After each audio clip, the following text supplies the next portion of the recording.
please join in a moment of centering silence so we can be present with each other this morning. Please join in a moment of not microphone silence, but centering silence so we can be fully present with each other this morning.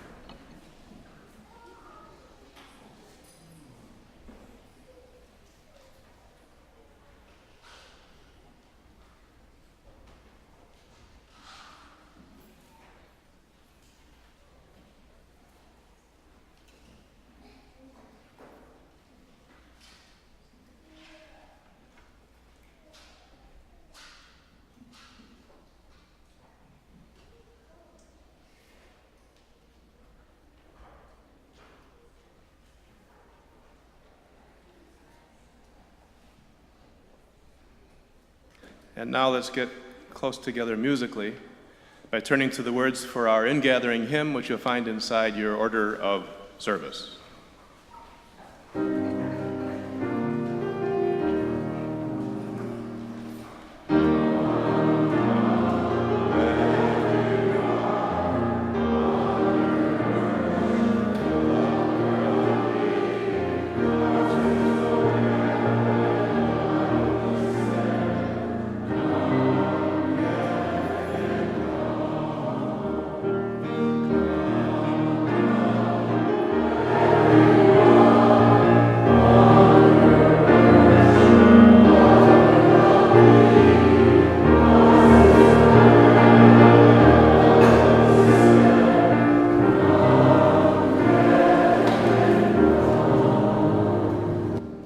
And we're glad you've come here to another Sunday morning here at First Unitarian Society, where independent thinkers gather in a safe, nurturing environment to explore issues of social, spiritual, and ethical significance as we try to make a difference in this world.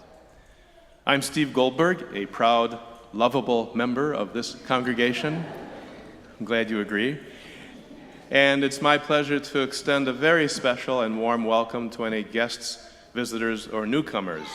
If this is your first time at First Unitarian Society, I think you'll agree that it's a special place.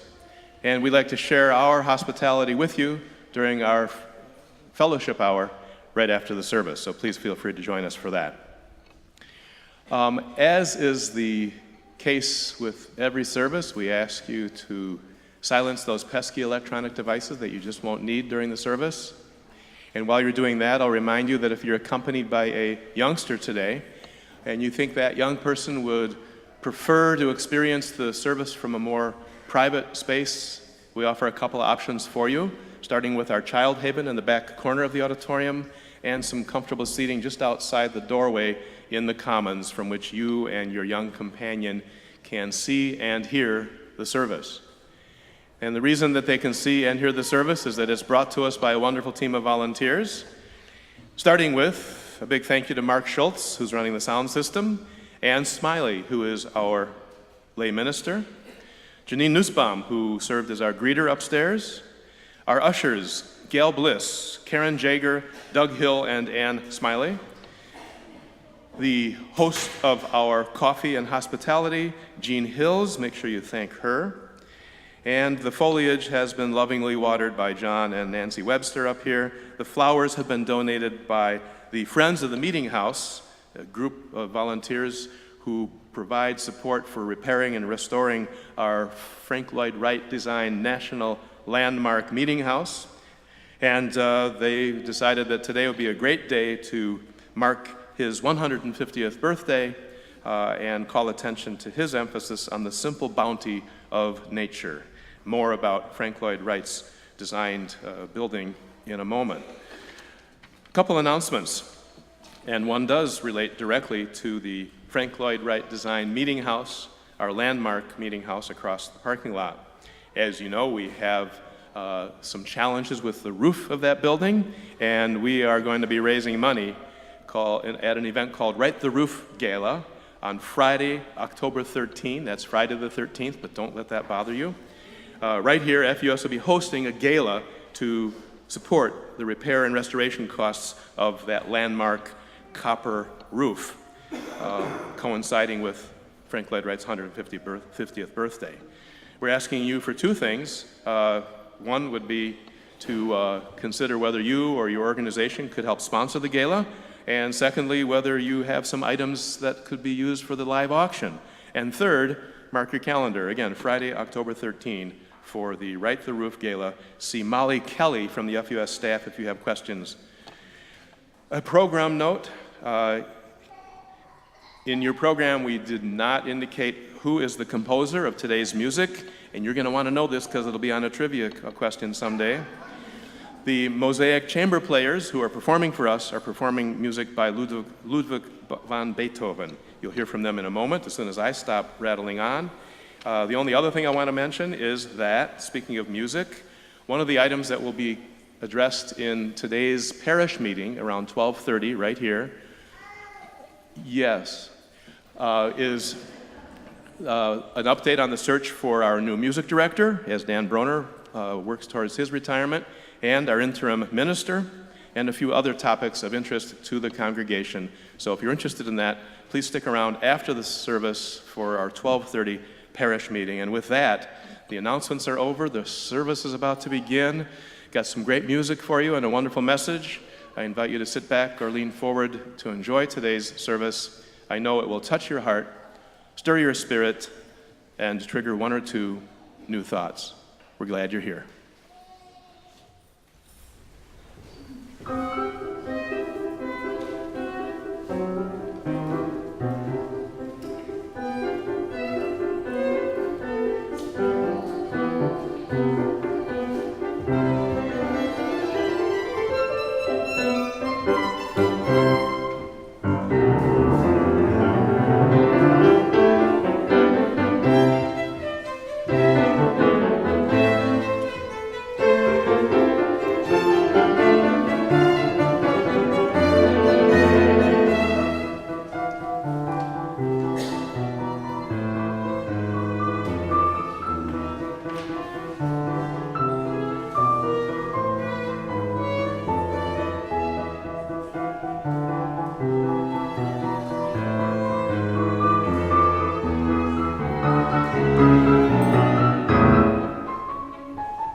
Our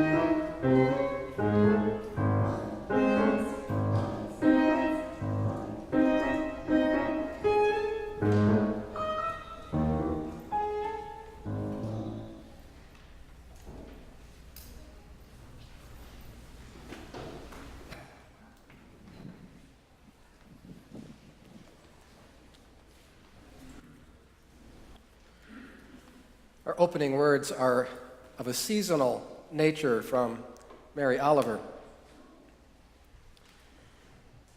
On roadsides, in fall fields, in rumpy bunches, saffron and orange and pale gold, in little towers soft as mash, sneeze bringers, seed bearers, full of bees and yellow beads and perfect flowerlets and orange butterflies. I don't suppose much notice comes of it except for honey and how it heartens the heart with its blank blaze. I don't suppose anybody loves it except perhaps the rocky voids filled by its dumb dazzle. And for myself, I was just passing by when the wind flared and the blossoms rustled and the glittering pandemonium leaned on me. I was just minding my own business when I found myself on their straw hillsides, citron and butter-colored, and was happy. And why not? Are not the difficult labors of our lives full of dark hours? And what has consciousness come to anyway so far that is better than these light-filled bodies? All day on their airy backbones they toss in the wind. They bend as though it was natural and godly to bend. They rise in their stiff sweetness, in the pure peace of giving their gold away. I invite you to rise in body or in spirit for the lighting of our chalice.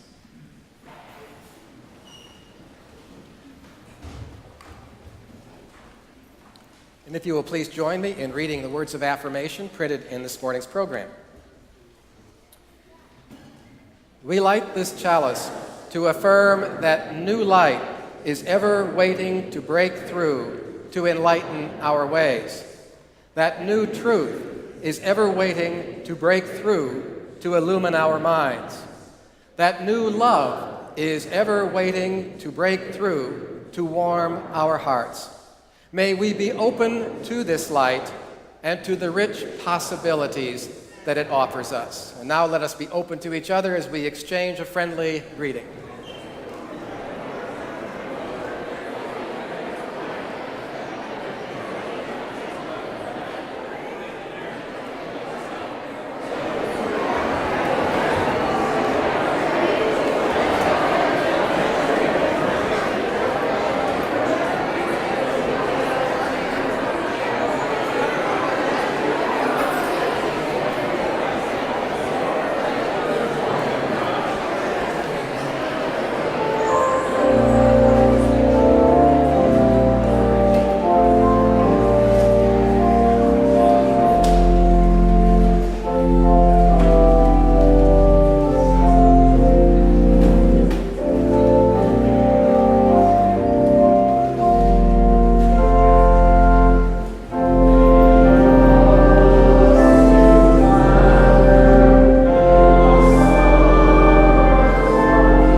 seated. Except for any children who would like to join me at the front of the auditorium for the message for all ages.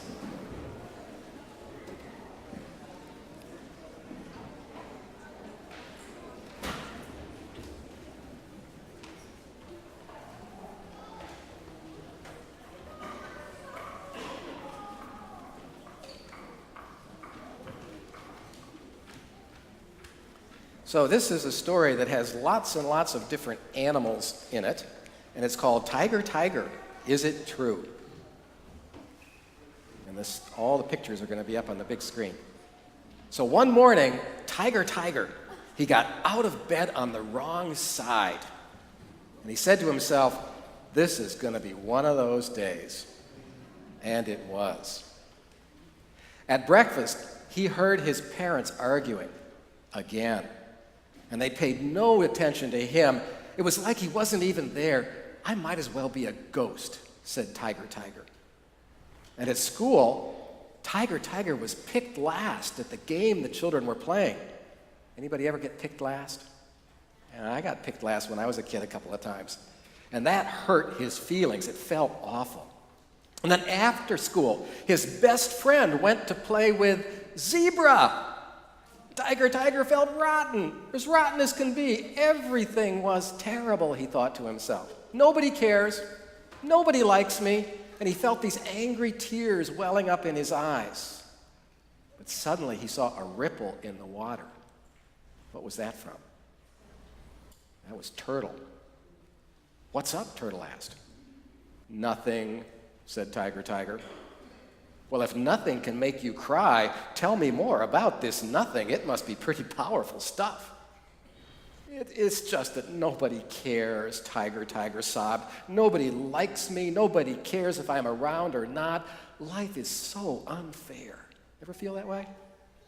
Yeah, once in a while, maybe. Said Turtle. You say that nobody cares about you, that nobody likes you.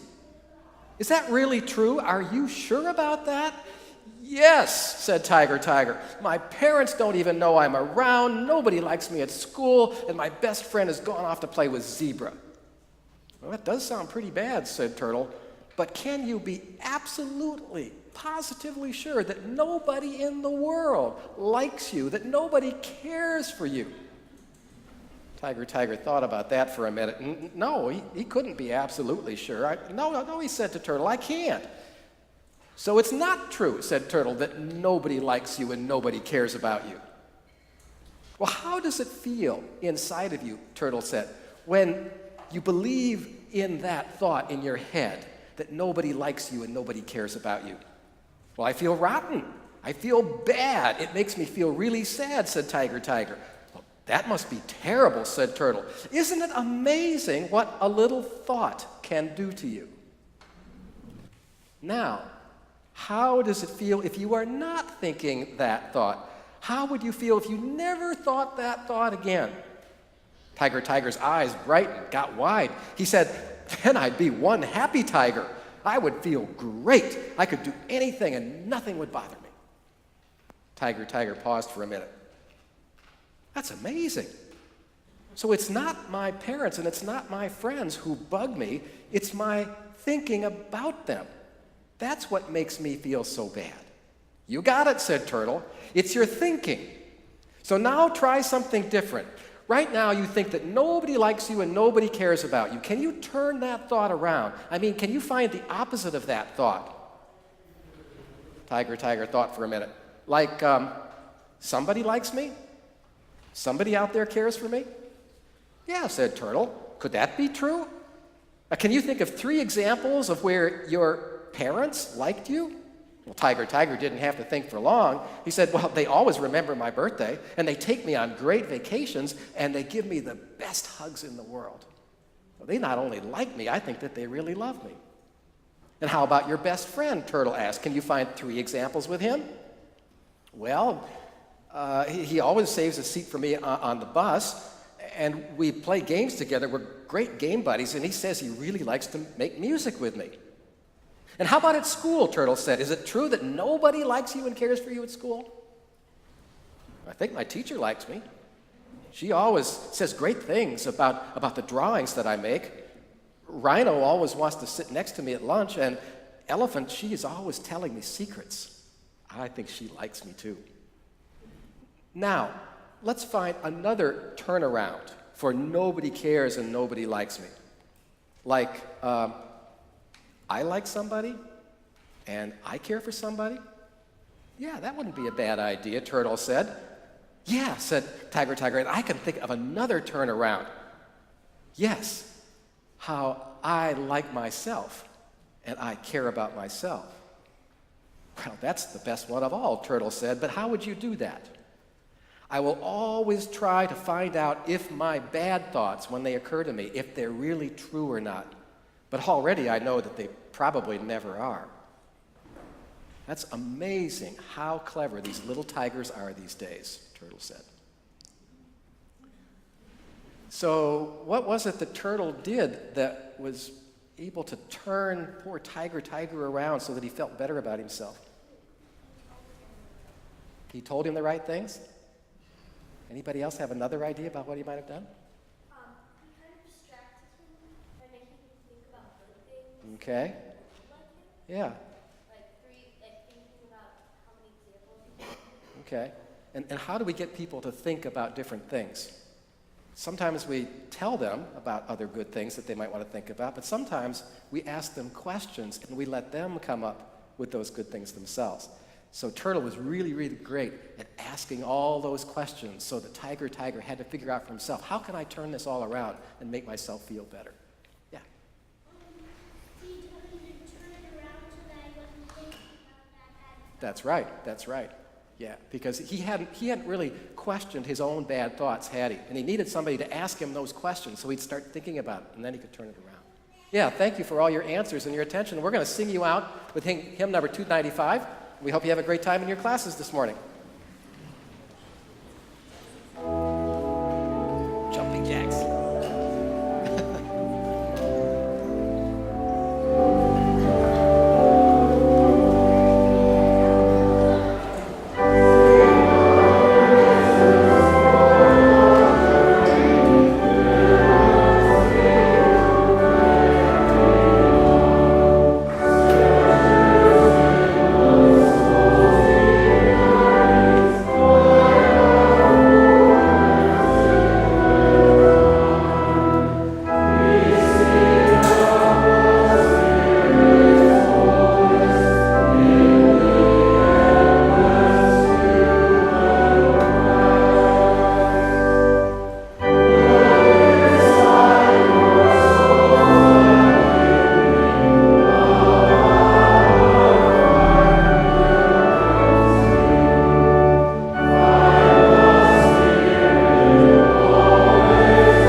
Please be seated.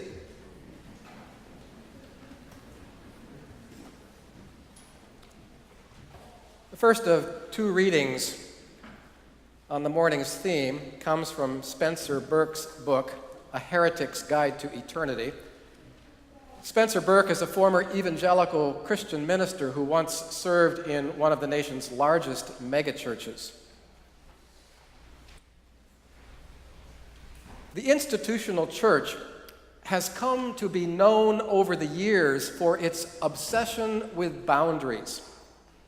It seems to spend so much of its time monitoring what other people are doing or not doing, and it creates formulas to determine who's in and who's out, who's lost and who's saved.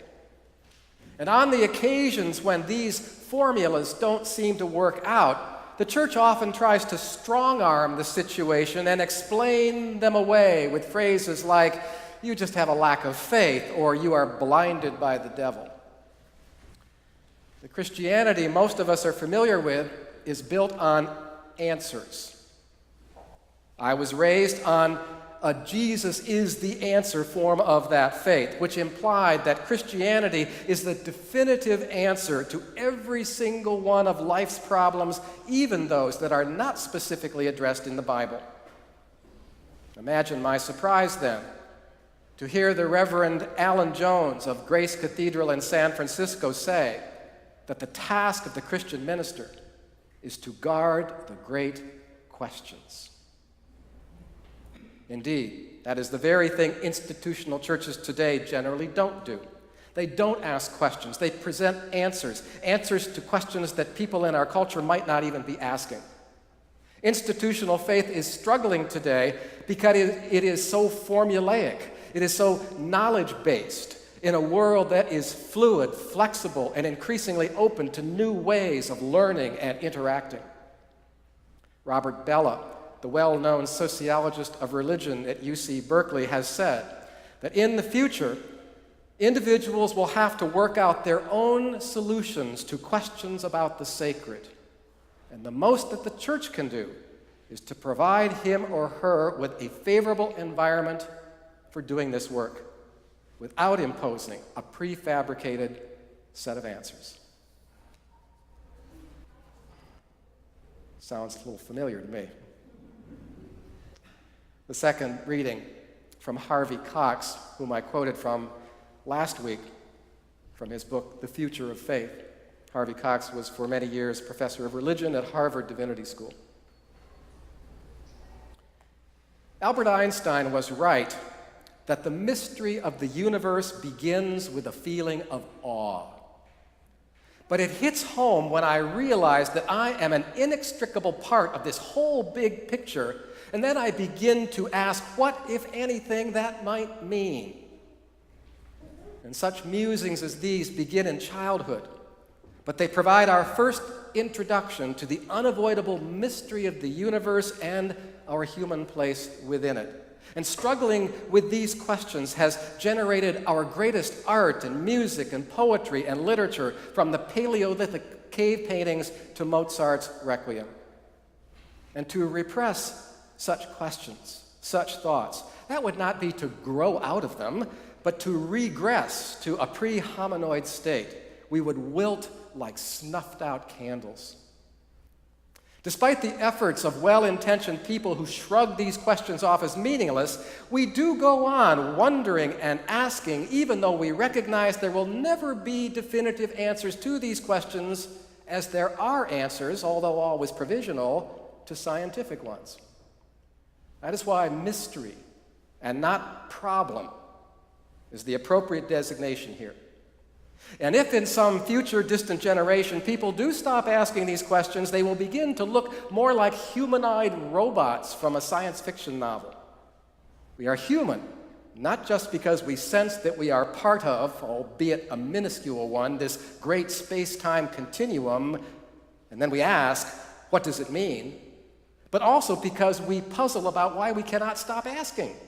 Human beings might be defined as homo quaerens, stubborn creatures who cannot stop asking why, and then asking themselves why they can't stop asking why.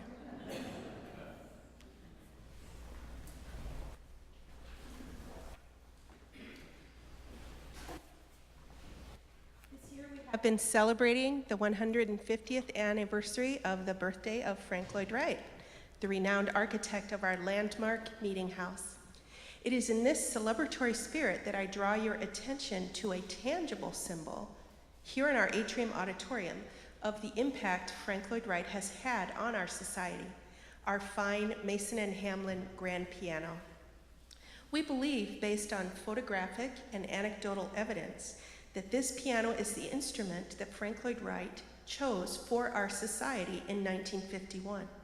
It graced our landmark auditorium for many years. It was later replaced by a Yamaha grand piano in the 1970s, at which time the Mason and Hamlin was moved to the Gabler living room. Over the years, it fell into disrepair, but in 2008, this vintage 1922 piano was expertly restored for use in our new atrium auditorium. Frank Lloyd Wright came from a musical family. His father, William, was a preacher and composer who opened his own conservatory on Pinckney Street here in Madison. So it is no surprise that Wright recognized a kinship between music and architecture. He told his apprentices, "In architecture, you are more disciplined by the nature of your calling, by the nature of your efforts, than any of the other arts, unless it is music. The composer in music is disciplined as severely as the architect." Wright describes the similarity of vision demanded by both architects and composers.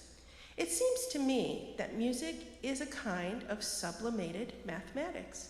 So is architecture a kind of sublimated mathematics, and in the same sense. There lies the great relationship and warm kinship between music and architecture. They require very much the same mind. And to Frank Lloyd Wright, the composer that best exemplified this correlation was Ludwig van Beethoven. In comparing the thought process of the architect with that of the composer, Wright said that both proceeded to form generals to particulars along a specific theme with a particular idea, and then building a great edifice. And that is why I like Beethoven so much, because I could see Beethoven build. If you take Beethoven's sonatas, that is when he was at his highest intellectual and probably spiritual reach. When he was designing a sonata, they were manifestly things for the mind as well as for feeling. And in all those sonatas, you will find him building, designing, constructing with marvelous finesse and with marvelous structural ability. That is also the architect's work. And what better way to appreciate Mr. Wright's thoughts than to listen to the incomparable Jess Salick from Mosaic Chamber Players with another example from one of Beethoven's sonatas.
Thank you, Jess, for that dollop of Beethoven.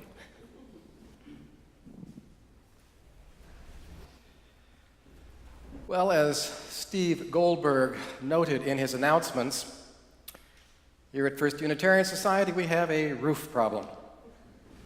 And for decades now we have experienced leakage in the landmark meeting house, an unsurprising development given that Frank Lloyd Wright was notorious for designing buildings with semi-porous roofs.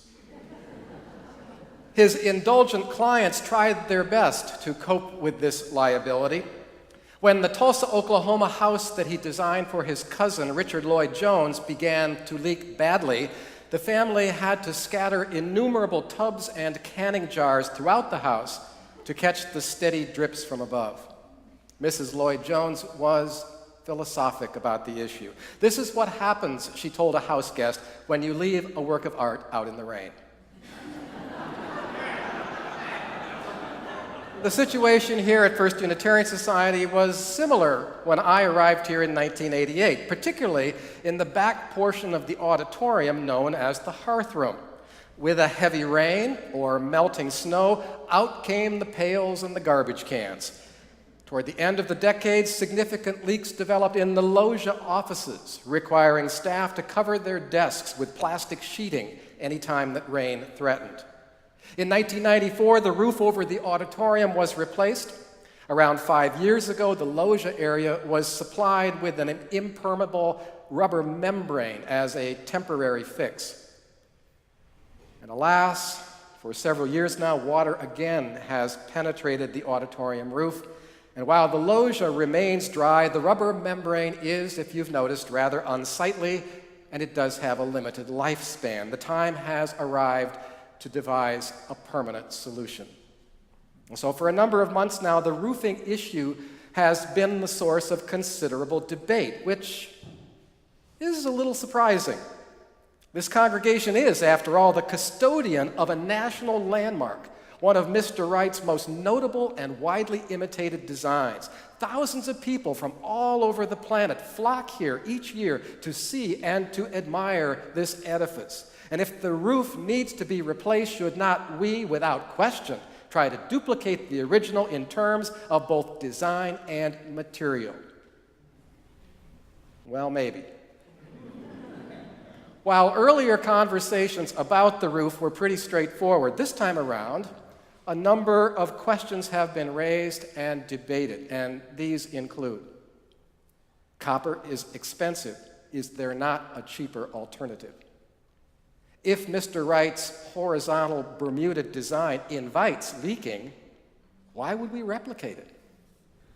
If, as a congregation, we embrace and try to apply sustainable values, can't we explore more environmentally sound approaches to replacement of that roof? For instance, is it possible to put solar panels on the loggia? If we change the roof's appearance and we lose our national landmark status, what difference does that make? We keep throwing money at this problem that won't go away. Is the preservation of a work of art really central to our mission as Unitarian Universalists? And if this building is so noteworthy, can't some of the cost of repair be borne by others in the community? These are all legitimate questions, and they should not be, and they have not been, ignored or downplayed. First Unitarian Society does have limited resources. Problems with the roof have persisted. We do have alternatives. And personally, I have found the process of addressing these questions frustrating at times, but I do hope that the whole process will end with greater clarity about who we are and where our responsibility lies, who we are meant to serve. Now, as Unitarian Universalists, we have long upheld the right of individuals to raise questions, to express our doubts about any and all religious propositions and moral imperatives. So why should we make an exception with respect to a roof? When Harvey Cox observed that members of the human species are naturally inquisitive, we recognize ourselves, our faith tradition in that characterization. We are quintessential questioners. So our own faith is then much more hospitable toward and supportive of this fundamental human attribute than our more conservative and doctrinal counterparts. To us, it seems rather foolish that any religion would try to quell this predilection that has proven so strong and so enduring. And so accordingly, Robert Bellah suggests that churches today should try to provide this favorable environment for people to work out their own solutions to questions of the sacred without imposing a prefabricated set of answers. Absolutely. That is just who we are, and that is just what we are about. And if through your own questioning and your own process of discernment you decide that for you Jesus is the answer, we're going to support that discovery. But that is a far cry from issuing a community declaration that Jesus is the only and exclusive answer to life's most vital existential questions. Now, I sometimes get the feeling that non-believers, atheists, agnostics, and their ilk, who have rebelled against all these immutable truths proclaimed by institutional religion, I get the feeling that they are more disturbed by the church's habits of suppression than by any of the truth claims that they actually make. In his book, Breaking the Spell, the cognitive scientist and philosopher Daniel Dennett complains that people of all religious persuasions have been taught that asking such questions about matters like God or the afterlife, that is somehow demeaning to their faith. He continues saying, if I were going to design a phony religion, I would surely include a version of this gem, but I'd have to say it with a straight face. If anyone ever raises questions or objections about our religion that you cannot answer, that person is almost certainly Satan. In fact, the more reasonable that person is, the more eager they are to engage you in an open-minded, congenial discussion, the more you can be sure that you are talking to Satan in disguise. Turn away. Do not listen. It's just a trap. Now, there are, of course, those hardcore unbelievers who can be just as dogmatic in their pronouncements as any fundamentalist Christian. And they are so eager to point out all the patent absurdities, all the incorrigibility of religion, that any further questioning about, well, do they have anything good to offer, is beside the point. Daniel Dennett, to his credit, does not fit that particular description. Whether one is conventionally religious or has moved out of the religious orbit entirely, holding on to your convictions firmly but lightly, always retaining a sense of curiosity. This will allow us to continue with our own spiritual growth and enable us to engage in meaningful conversations across our religious differences. The questions that gave rise to the world's great religions, they're perennial questions. They don't go away. Definitive answers have always remained elusive. And the proper response to those questions is not arrogance, it's humility. Recently, I ran across an interview with Jack Miles. Jack Miles is the author of many notable books, including God, a Biography, and Christ, A Crisis in the Life of God. He is winner of the Pulitzer Prize, as well as Guggenheim and MacArthur Fellowships. He's recently retired from the faculty of the University of California at Irvine. He is a birthright Roman Catholic, and Miles spent 10 years as a Jesuit seminarian before embarking on a secular career. At age 75, Miles has now returned to his religious roots, renewed his relationship with the Roman Catholic Church, but he brings to his present involvement a new set of eyes, a different perspective. He says that he appreciates the church's rituals, which he likens to play. I can attend a religious service, he says, in which people are burning incense and ringing bells and marching in all these funny-looking costumes, and I can think to myself, this is ridiculous. But then all play is ridiculous. After 40-plus years of posing serious questions about religion, his own and other people's, Miles is not going to retreat from that practice. His commitment to evidentiary truth remains solid. He has no interest in defending doctrines that require a willing suspension of disbelief. But he does believe that his religion offers other compensations, and that's why he sticks with it. Not belief, he says, but religious practice. That gives me a type of closure, he writes, not by answering my questions, but by enriching my life, even as some questions can never be answered. And if I die feeling that I've come to the end of some kind of game, I won't feel cheated, but rather confirmed. Maybe. We'll see.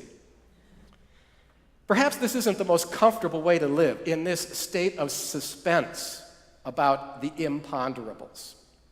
Questions like, why am I alive at all? Or where did I come from? Where am I going? Why must so much of the world live in a state of misery and violence? How should I conduct my life in a world that is changing so rapidly, that is so confusing? But while it may not be the easiest way to live, and a great many people are not up to the task, it is the most honest way to live. And that honesty, that willingness to address these kind of questions and to acknowledge our own limited understanding, that is what we need if we are going to have meaningful conversations with people of other religious persuasions.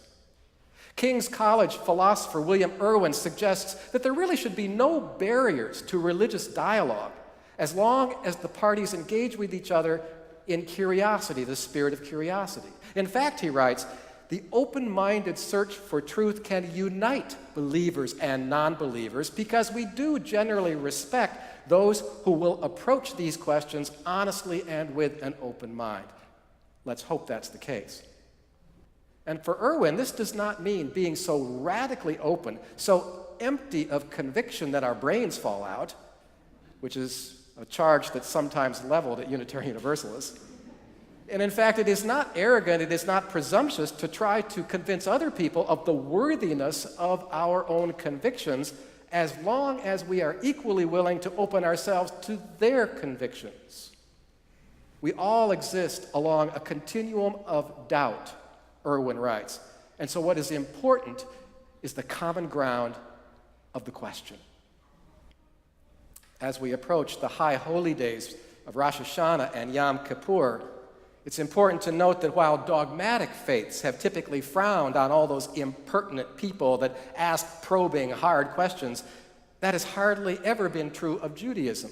Indeed, Rabbi Hillel, the celebrated 1st century BCE wisdom teacher, he was an avid questioner, and he required his students to address 3 basic questions. Think about them for themselves, and you're probably familiar with Hillel's 3 questions. If I am not for myself, who will be for me? If I am only for myself, who am I? If not now, when? If Jews and Unitarian Universalists have enjoyed cordial relationships throughout the centuries, it isn't simply because of our common objection to the doctrine of the Trinity. It's also because both of these traditions place significant emphasis on the asking of important questions, which is true for other disciplines as well. Science, to be sure, and also journalism. One might say that the art of asking timely, precise questions is absolutely central to the journalistic enterprise. And for this reason, it is to me rather troubling that in the past year, those who have been charged with this crucial task have been declared by the current administration enemies of the state. Increasingly, the news media are being told that only questions acceptable to those in power will be permitted, and certainly no questions that would cause discomfort or embarrassment. Fake news. That's the term now being used to describe answers to questions that raise the ruling party's hackles. And this allows them, fake news, to be dismissed out of hand. And the intent here, it seems, is to discredit the free press entirely, claiming that only news reported through official channels is trustworthy. What we're moving toward here is the American equivalent of Russia's Pravda. And regrettably, a third of American adults agree that the media has no right to question the current administration's agenda or its performance. Writing recently in The Atlantic, Kurt Anderson reflects on this development, saying, Donald Trump's genius was to exploit the skeptical disillusionment with politics. Oh, there's too much equivocating. Oh, democracy's all a big charade. But then he also pandered to Americans' magical thinking about national greatness. Extreme credulity is the fraternal twin of extreme skepticism, Anderson says. I will give you everything. Trump actually said that during the election campaign. And it has all worked for him, Anderson says, because so many Americans are eager to believe almost any claim, no matter how implausible, as long as it jibes with their personal opinions and fantasies.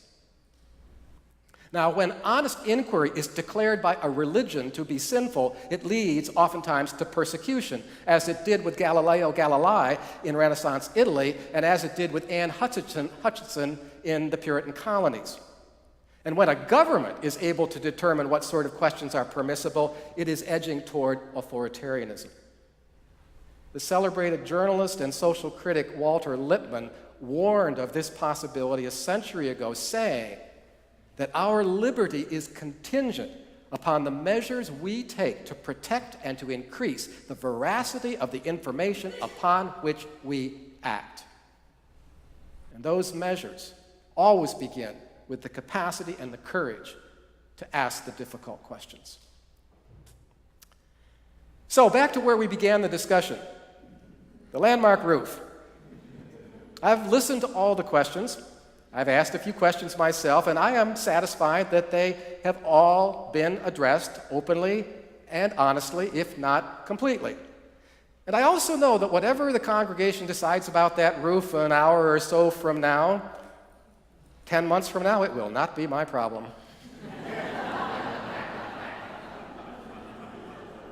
But for today, I would have you know that fostering a just and loving community is very important to me. And with respect to the environment, it's very important to me that we are part of the solution and not the problem. But I also believe in beauty, in cultivating beauty, in creating beauty. And despite his many shortcomings, Frank Lloyd Wright did have this eye for beauty. And he did understand that an appreciation for it can enhance our lives immeasurably. And so on the rear balcony of the landmark auditorium facing the prow, this ancient epigram is spelled out in gold leaf at Mr. Wright's direction. Many of you are familiar with it. Do you have a loaf of bread? Break the loaf in two. Give half for some flowers of the narcissus. For bread feeds the body indeed, but the flowers feed the soul. What to do about the roof? Many questions later, you have my answer. Blessed be, and amen. And now as we listen to another selection from Beethoven, we will be receiving the offering, and for the second week, a portion of your gifts will be shared with G-Safe, whose work you can read about in your order of service.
We gather each week as a community of memory and a community of hope, and to this time and place we bring our whole and occasionally our broken selves.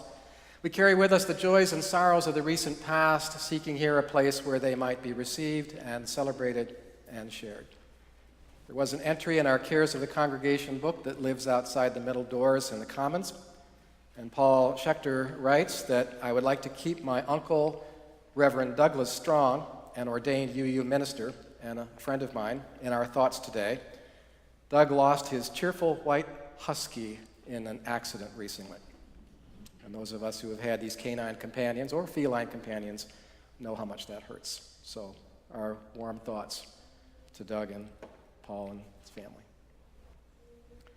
In addition to that sorrow just mentioned, we would also acknowledge any that were unspoken that remain among us today. As a community of caring and concern, we hold those in our hearts as well. Let us sit silently for just a moment or two in the spirit of empathy and hope.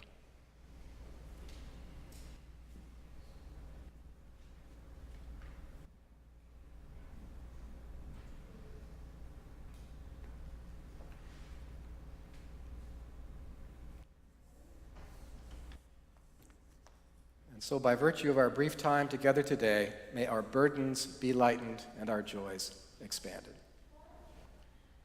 I now invite you to turn to our closing hymn, and yes, we will only sing verses 1 and 4. Thank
And so through all of our questing and all of our questioning, we do receive fragments of holiness, glimpses of eternity, brief moments of insight. Let us gather them up for the precious gifts that they are, and renewed by their grace, move with a surer step into the unknown. Please be seated for the postlude.